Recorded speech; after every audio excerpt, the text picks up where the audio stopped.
Bonjour à tous dans une nouvelle vidéo de la chaîne YouTube MedPapers. On va parler aujourd'hui de la biochimie, la biosynthèse des hormones thyroïdiennes. Donc, les hormones thyroïdiennes sont des hormones dont leur origine est le cholestérol, le cortisol, l'aldostérone, l'ostradiol, la testostérone et la progestérone. On va commencer par l'origine du cholestérol. Donc le cholestérol, il est d'origine cellulaire, donc soit il est synthétisé par la glande endocrinienne, ou se trouve au niveau de la circulation, apporté par les lipoprotéines HDL et LDL.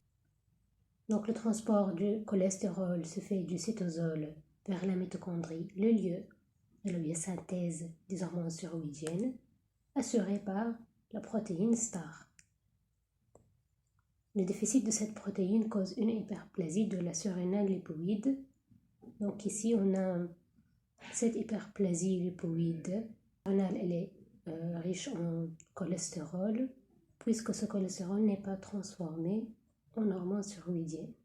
Donc il forme des dépôts sur la surrénale, ce qui cause cette hyperplasie lipoïde. Dans cette biosynthèse, on a deux classes principales d'enzymes intervenants. Ce sont l'hydroxythyroïde déshydrogénase et le cytochrome P450. Le cytochrome P450 est de forme héminique et de classe monooxydase à NADPH. L'hydroxylase, il est situé sur la membrane interne mitochondriale. Pour l'hydroxythyroïde déshydrogénase, il est de classe oxydoréductase à NAD+, ou NADP+. Passer à l'étape 1 entre presque toutes les thyroïdes, c'est la conversion du cholestérol en prégnénolone. Donc le cholestérol va subir deux hydroxylations, respectivement en C20 et C22, par la 20-alpha et 22-alpha cholestérol hydroxylase. Puis on a un clivage au niveau de carbone 20 et 22 par le cholestérol C20-22 désmolase pour obtenir le prégnénolone. La coupure de désmolase a coupé à ce niveau. On a un CH3 et double liaison. La désmolase c'est une enzyme qui favorise la séparation d'une chaîne carbonée. Donc toutes ces réactions font intervenir le coenzyme cytochrome P450. Et cette étape, elle est dépendante du LH hypophysaire.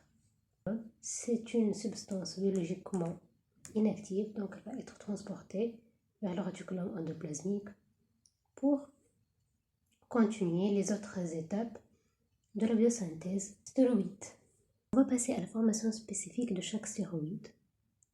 On sait que dans chaque zone, on a une synthèse spécifique de chaque stéroïde. En fait, dans la zone glomérulée de la biosynthèse des minérales corticoïdes, la zone fasciculée est le lieu de la biosynthèse des glucocorticoïdes, la zone réticulée est le lieu de la biosynthèse des androgènes. Donc, la première étape, c'est la prégnénolone qui va se transformer en métabolite selon la voie, sous l'action de l'enzyme 3-bêta-OH thyroïde déshydrogénase delta 4 ou 5 isomérase, voie delta 5. Sinon, si elle va dans ce sens, vers progestérone, la voie delta 4. Soit le prégnénolone, soit il va suivre la voie delta 4, soit la voie delta 5. Donc je vais commencer par la voie majeure delta 5.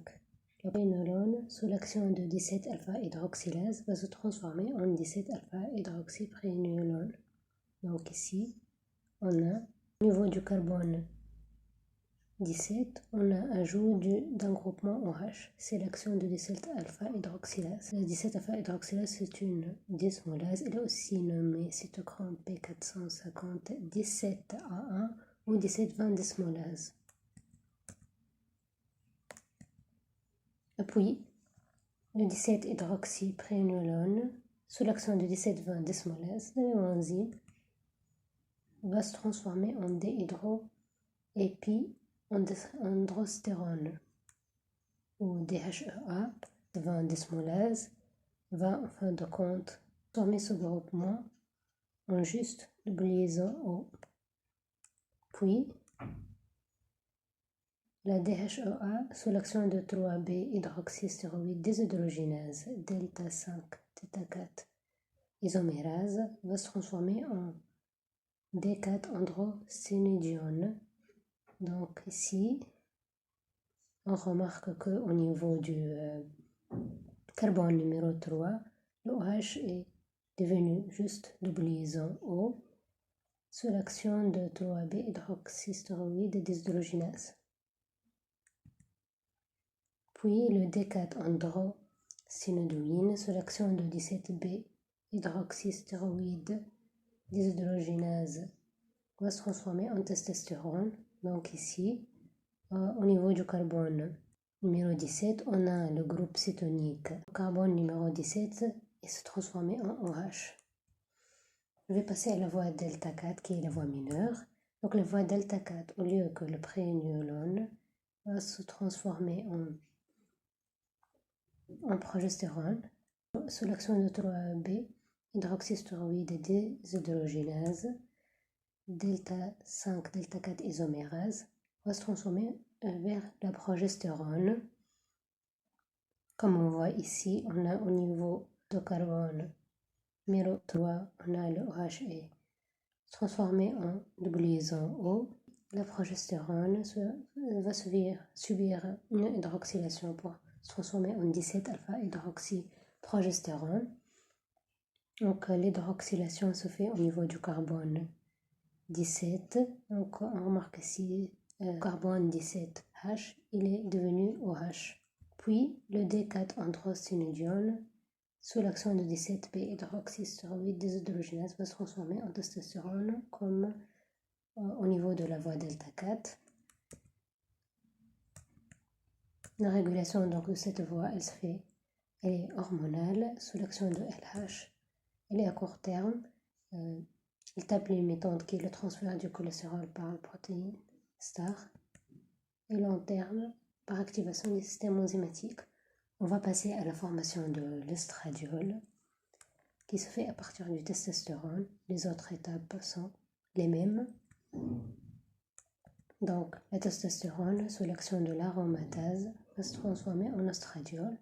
On remarque ici, l'aromatase, donc, elle va éliminer cette chaîne carbonée. Le double liaison au groupe cétonique va devenir OH, au carbone numéro 3. Et on a double liaison.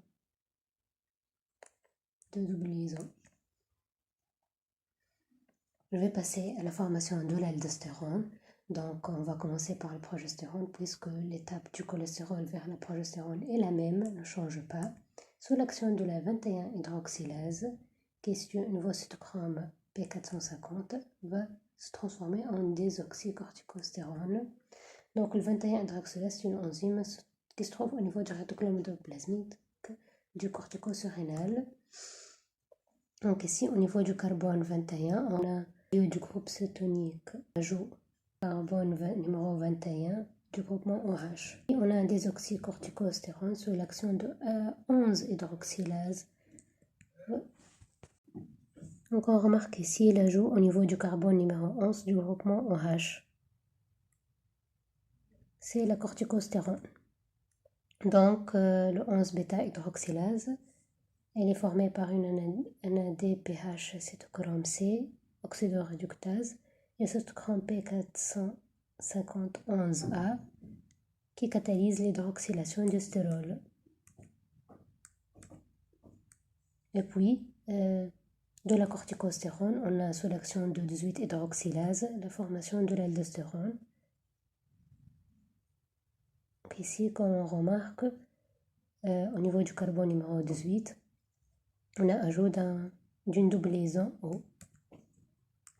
Donc, c'est l'action de la 18 hydroxylase qui catalyse une oxydation spécifique du carbone 18 en fonction alcool primaire. Je vais passer à la formation du cortisol et je vais commencer par l'étape de 17 alpha hydroxyprogestérone puisque les étapes du cholestérol vers 17 alpha hydroxyprogestérone sont les mêmes. Sous l'action de la 21 hydroxylase va se transformer en 11 désoxycortisol. Donc, comme on remarque ici, au niveau du carbone numéro 21, l'ajout du groupement OH. Et puis, le 11-désoxycortisol va se transformer sur l'action de 11-bêta-hydroxylase en cortisol. Comme on remarque ici, au niveau du carbone numéro 11, on a l'ajout d'un groupement OH par rapport à 11-désoxycortisol. Et la régulation de la biosynthèse du cortisol se fait par l'axe hypothalamo-hypophysaire, par l'action des hormones ACTH. Voici un schéma synthétique de toutes les biosynthèses des stéroïdes. Merci pour votre attention et n'hésitez pas à vous abonner à la chaîne YouTube MedPapers.